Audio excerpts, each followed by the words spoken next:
High up, crowning the grassy summit of a swelling mound, whose sides are wooded near the base with the gnarled trees of the primeval forest, stands the old chateau of my ancestors. For centuries, its lofty battlements have frowned down upon the wild and rugged countryside about, serving as a home and stronghold for the proud house whose honored line is older even than the moss-grown castle walls. These ancient turrets, stained by the storms of generations and crumbling under the slow yet mighty pressure of time, formed in the ages of feudalism one of the most dreaded and formidable fortresses in all France. From its machicolated parapets and mounted battlements, barons, counts, and even kings had been defied. Yet never had its spacious halls resounded to the footsteps of the invader. But since those glorious years, all is changed. A poverty but little above the level of dire want, together with a pride of name that forbids its alleviation by the pursuits of commercial life, have prevented the scions of our line from maintaining their estates in pristine splendor. And the falling stones of the walls, the overgrown vegetation in the parks, the dry and dusty moat, the ill-paved courtyards and toppled towers without, as well as the sagging floors, the worm-eaten wainscots, and the faded tapestries within, all tell a gloomy tale of fallen grandeur. As the ages passed, first one, then another of the 4 great turrets were left to ruin, until at last, but a single tower housed the sadly reduced descendants of the once mighty lords of the estate. It was in one of the vast and gloomy chambers of this remaining tower that I, Antoine, last of the unhappy and accursed decay, first saw the light of day. 90 long years ago, within these walls and amongst the dark and shadowy forests, the wild ravines and grottos of the hillside below, were spent the first years of my troubled life. My parents I never knew. My father had been killed at the age of 32, a month before I was born, by the fall of a stone somehow dislodged from one of the deserted parapets of the castle.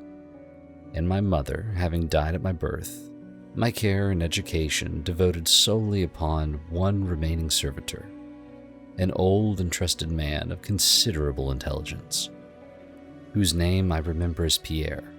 I was an only child, and the lack of companionship which this fact entailed upon me was augmented by the strange care exercised by my aged guardian in excluding me from the society of the peasant children, whose abodes were scattered here and there upon the plains that surrounded the base of the hill. At the time, Pierre said that this restriction was imposed upon me because my noble birth placed me above association with such plebeian company. Now I know that its real object was to keep from my ears the ideal tales of the dread curse upon our line, that were nightly told and magnified by the simply tenantry as they conversed in hushed accents in the glow of their cottage hearths.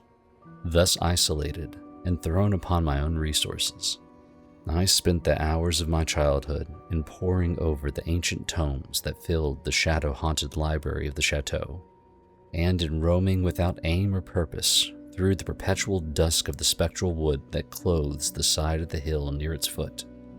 It was perhaps an effect of such surroundings that my mind early acquired a shade of melancholy. Those studies and pursuits which partake of the dark and occult in nature most strongly claimed my attention. Of my own race, I was permitted to learn singularly little, yet what small knowledge of it I was able to gain seemed to depress me much. Perhaps it was at first only the manifest reluctance of my old preceptor to discuss with me my paternal ancestry that gave rise to the terror which I ever felt at the mention of my great house. Yet, as I grew out of childhood, I was able to piece together disconnected fragments of disclosure, let slip from the unwilling tongue which had begun to falter in approaching senility, that had a sort of relation to a certain circumstance which I had always deemed strange, but which now became dimly terrible. The circumstance to which I alluded is the early age at which all the cults of my line had met their end. Whilst I had hitherto considered this but a natural attribute of a family of short-lived men, I afterward pondered long upon these premature deaths, and began to connect them with the wanderings of the old man, who often spoke of a curse which for centuries had prevented the lives of the holders of my title from much exceeding the span of 32 years. Upon my 21st birthday, the aged Pierre gave to me a family document which he said had for many generations been handed down from father to son and continued by each possessor. Its contents were of the most startling nature, and its perusal confirmed the gravest of my apprehensions. At this time, my belief in the supernatural was firm and deep-seated, else I should have dismissed with scorn the incredible narrative unfolded before my eyes. The paper carried me back to the days of the 13th century, when the old castle in which I sat had been a feared and impregnable fortress. It told of a certain ancient man who had once dwelt on our estates, a person of no small accomplishments, though little above the rank of peasant, by name Michel, usually designated by the surname of Mauvais, the evil, on account of his sinister reputation. He had studied beyond the custom of his kind, seeking such things as the philosopher's stone or the elixir of eternal life, and was reputed wise in the terrible secrets of black magic and alchemy. Michel Mauvais had one son, named Charles, a youth as proficient as himself in the hidden arts, and who had therefore been called Le Sorcier, or the Wizard. This pair, shunned by all honest folk, were suspected of the most hideous practices. Old Michel was said to have burnt his wife alive as a sacrifice to the devil, and the unaccountable disappearances of many small peasant children were laid at the dreaded door of these two. Yet, through the dark natures of the father and the son ran one redeeming ray of humanity. The evil old man loved his offspring with fierce intensity, whilst the youth had for his parent a more than filial affection. One night, the castle on the hill was thrown into the wildest confusion by the vanishment of young Godfrey, son to Henry the Comte. A searching party, headed by the frantic father, invading the cottage of the sorcerers, and there came upon old Michel Mauvais, busy over a huge and violently boiling cauldron. Without certain cause, in the ungoverned madness of fury and despair, the Comte laid hands on the aged wizard, and ere he released his murderous hold, his victim was no more. Meanwhile, joyful servants were proclaiming the finding of young Godfrey in a distant and unused chamber of the great edifice, telling too late that poor Michel had been killed in vain, as the Comte and his associates turned away from the lowly abode of the alchemists. The form of Charles Le Sorcier appeared through the trees. The excited chatter of the menials standing about told him what had occurred, yet he seemed at first unmoved at his father's fate.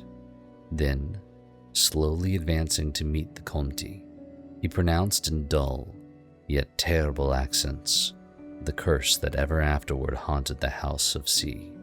May ne'er a knoll of thy murderous line survive to reach a greater age than thine, spake he, when suddenly leaping backwards into the black wood, he drew from his tunic a vial of colorless liquid, which he threw into the face of his father's slayer as he disappeared behind the inky curtain of the night. The Comte died without utterance, and was buried the next day, but little more than 32 years from the hour of his birth. No trace of the assassin could be found, though relentless bands of peasants scoured the neighboring woods and the meadow land around the hill. Thus time and the want of a reminder dulled the memory of the curse in the minds of the late Comte's family, so that when Godfrey, innocent cause of the whole tragedy, and now bearing the title, was killed by an arrow whilst hunting, at the age of 32, there were no thoughts save those of grief at his demise. But when years afterward, the next young Comte, Robert by name, was found dead in a nearby field from no apparent cause, the peasants told in whispers that their seigneur had but lately passed his 32nd birthday, when surprised by early death. Louis, son to Robert, was found drowned in the moat at the same fateful age, and thus down through the centuries ran the ominous chronicle. Henri's, Robert, Antoine's, and Armand's snatched from happy and virtuous lives, when little below the age of their unfortunate ancestor at his murder. That I had left at most but 11 years of further existence was made certain to me by the words which I read. My life, previously held at small value, now became dearer to me each day, as I delved deeper and deeper into the mysteries of the hidden world of black magic. Isolated as I was, modern science had produced no impression upon me, and I labored as in the Middle Ages, as rapt as had been old Michel and young Charles themselves in the acquisition of demonological and alchemical learning. Yet, read as I might, in no manner could I account for the strange curse upon my line. In unusually rational moments, I would even go so far as to seek a natural explanation, attributing the early deaths of my ancestors to the sinister Charles Le Sorcier and his heirs. Yet, having found upon careful inquiry that there were no known descendants of the Alchemist, I would fall back to occult studies and once more endeavor to find a spell that would release my house from its terrible burden. Upon one thing I was absolutely resolved.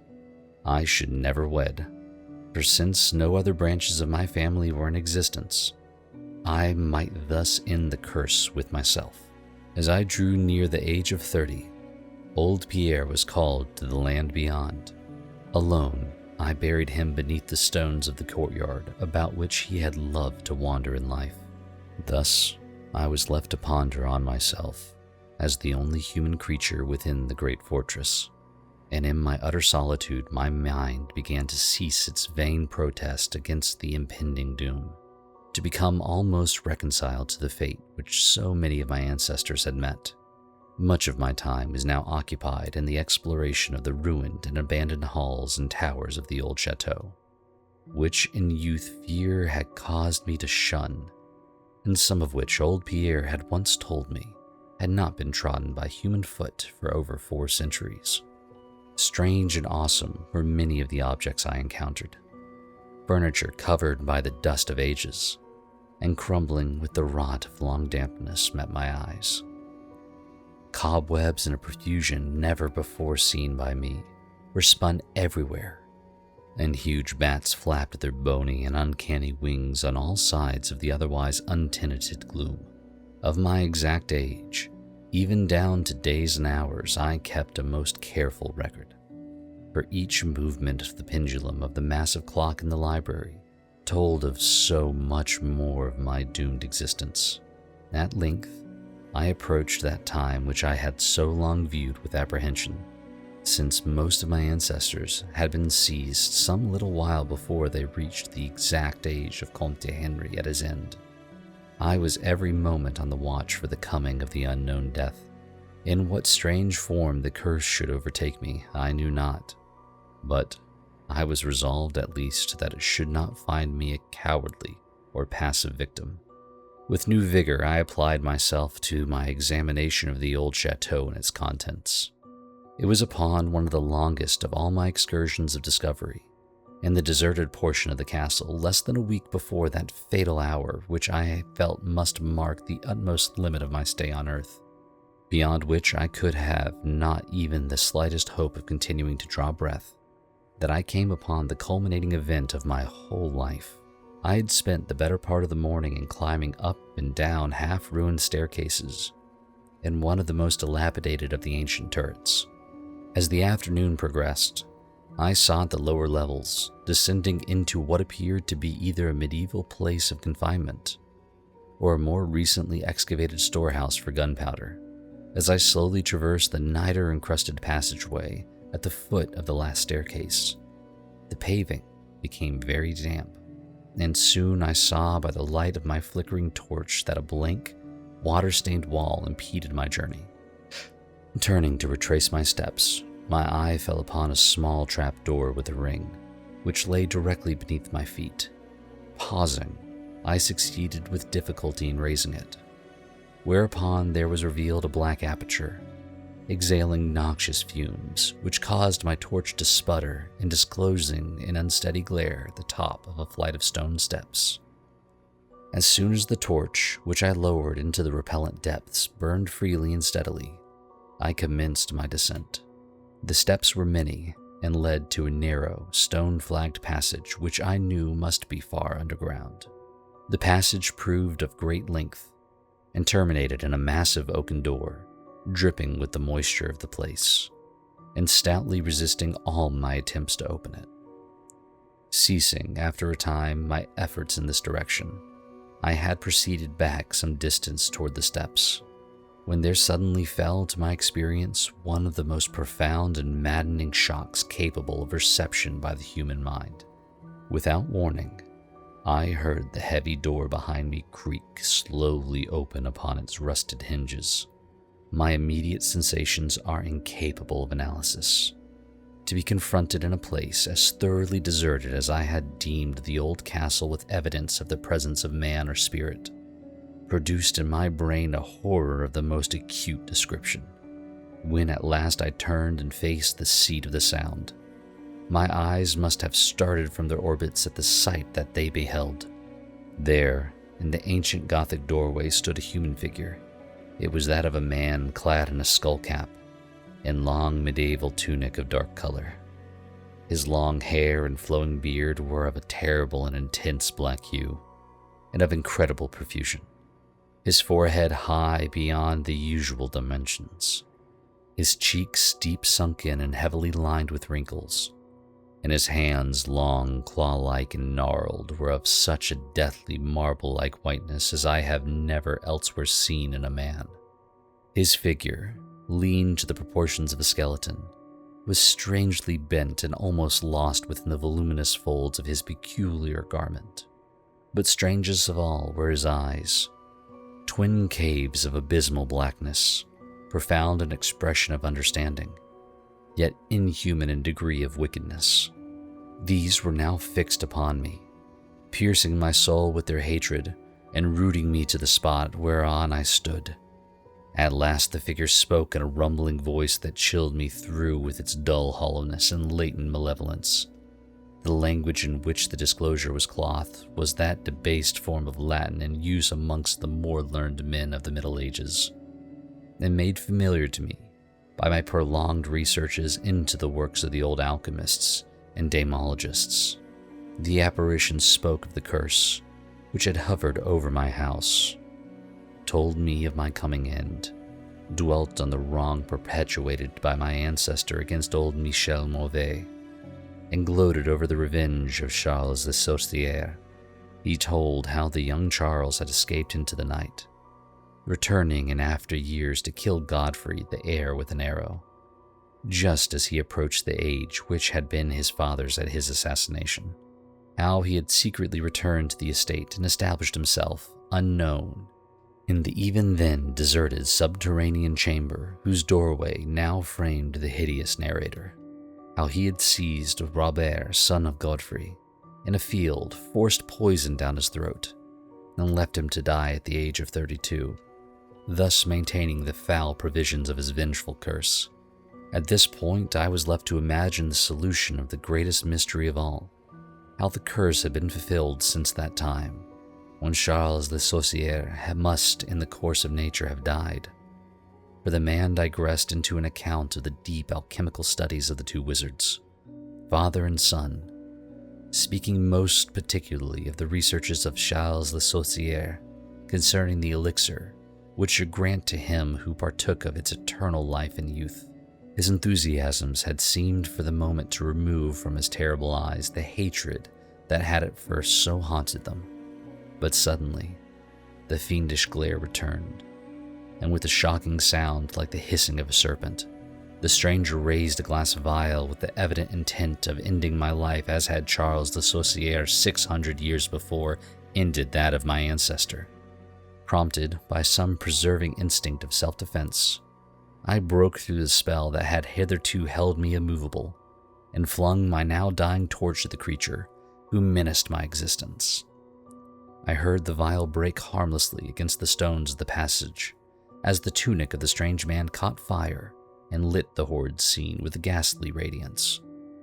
The shriek of fright and impotent malice emitted by the would-be assassin proved too much for my already shaken nerves, and I fell prone upon the slimy floor in the total faint. When at last my senses returned, all was frightfully dark, and my mind, remembering what had occurred, shrank from the idea of beholding more. Yet curiosity overmastered all. Who, I asked myself, was this man of evil, and how came he within the castle walls? Why should he seek to avenge the death of poor Michel Mauvais? And how had the curse been carried on through all the long centuries since the time of Charles Le Saucier? The dread of years was lifted from my shoulders, for I knew that he whom I had felled was the source of all my danger from the curse. And now that I was free, I burned with the desire to learn more of the sinister thing which had haunted my line for centuries, and made of my own youth one long continued nightmare. Determined upon further exploration, I felt in my pockets for flint and steel, and lit the unused torch which I had with me. First of all, the new light revealed the distorted and blackened form of the mysterious stranger. The hideous eyes were now closed. Disliking the sight, I turned away and entered the chamber beyond the Gothic door. Here I found what seemed much like an alchemist's laboratory. In one corner was an immense pile of shining yellow metal that sparkled gorgeously in the light of the torch. It may have been gold, but I did not pause to examine it, for I was strangely affected by that which I had undergone. At the farther end of the apartment was an opening leading out into one of the many wild ravines of the dark hillside forest. Filled with wonder, yet now realizing how the man had obtained access to the chateau, I proceeded to return. I had intended to pass by the remains of the stranger with an averted face, but as I approached the body, I seemed to hear emanating from it a faint sound, as though life were not yet wholly extinct. Aghast, I turned to examine the charred and shriveled figure on the floor. Then, all at once, the horrible eyes, blacker even than the seared face in which they were set, opened wide with an expression which I was unable to interpret. The cracked lips tried to frame words which I could not well understand. Once I caught the name of Charles Le Saucier, and again I fancied that the words years and curse issued from the twisted mouth. Still, I was at a loss to gather the purport of his disconnected speech, and my evident ignorance of his meaning. The pitchy eyes once more flashed malevolently at me, until, helpless as I saw my opponent to be, I trembled as I watched him. Suddenly, the wretch, animated with his last burst of strength, raised his hideous head from the damp and sunken pavement. Then, as I remained paralyzed with fear, he found his voice, and in his dying breath screamed forth those words which have ever afterward haunted my days and nights. "Fool," he shrieked, "can you not guess my secret? Have you no brain whereby you may recognize the will which has through 6 long centuries fulfilled the dreadful curse upon your house? Have I not told you of the great elixir of eternal life? Know you not how the secret of alchemy was solved? I tell you, it is I that have lived for 600 years to maintain my revenge. For I am Charles Le Saucier."